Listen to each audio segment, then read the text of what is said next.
Hello guys, update po tayo dito. Hindi pa ako nakatapos sa paglinis dito guys, dito banda. Hindi pa, pero konti na lang no. Konti na lang. So, hinahinay lang tayo. Dahan-dahan lang. So, ito yung work ko today. Not finished yet. So, here it is. Dahan-dahan lang. Nililisan ko lang yung ano po. Sa Bisaya pa, ang tinugdan sa saging. Sa puno po ng saging namin. Tinabakan po ng mga damo para maging fertilizer naman itong damo eh. Pag matagalan, yung mga dahon na damo, magiging fertilizer. So here it is. Banana. My little farm. Dito sa tabi ng bahay namin. Ito po yung lemongrass or tanglad. Hindi ko pa natapos. Pero yung importante talaga yung sa yung sa saging. Diyan, tinatambakan ng mga damo. Yung kinukuha kong mga dahon or damo. Diyan ko na tinatambak sa Yan, hindi ko pa kinukuha yung laya na dahon.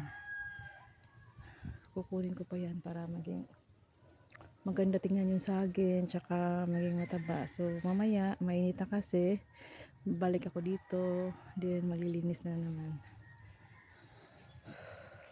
So ito po yung tanim namin na ano bang tawag nito, kalimutan ko na, parang prutas din to eh, yung kulay pink.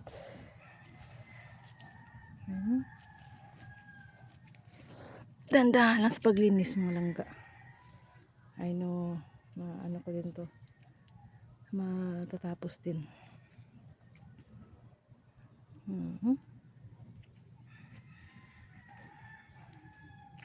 Yan, katulad nito, tinatambak sa saging yung mga dahon. Sile, ates, lemon, sili, tsaka may lemon dun. Then, lemon, sili, tsaka may tanim dito. Kukunin ko to, ililipat ko to mga langga. Then, dito, magtatanim ako ulit. Ewan ko, ano itatanim ko, baka talong or ampalaya. Isip-isip muna, pero need to clean, diba? Para maging malinis. Babalik yung lupa na mataba, lalagyan ng fertilizer. Yun sa fertilizer ng kambing. Dito, ididig pa natin to. And ito, papunta na ako dito sa paglilinis. Daming linisin mga langga. Ito yung kwarto ng mother-in-law ko. Dami yung mga tinatapon. Kinukuha ko na yung iba, konti na lang. So nandito linisan pa. Ito hindi ko pa natapos. So pa konti-konti lang. Yan dito din, hindi ko din natapos. Step by step lang, pa konti-konti mga langga. Then naka-ready na yung para sa seedlings ko. Yung duck ko.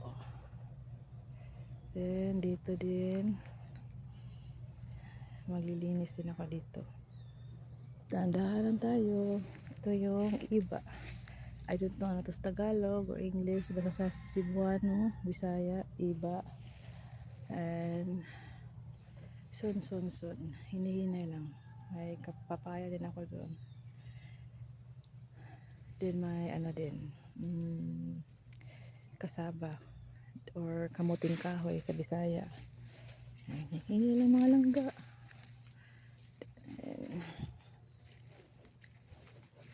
Then may naka-ready na rin para pang patanim ng gulay natin. And matatapos din yan. So, yun lang po mga langga. God bless everyone. Thank you for watching guys. Please subscribe. Thank you, thank you, thank you.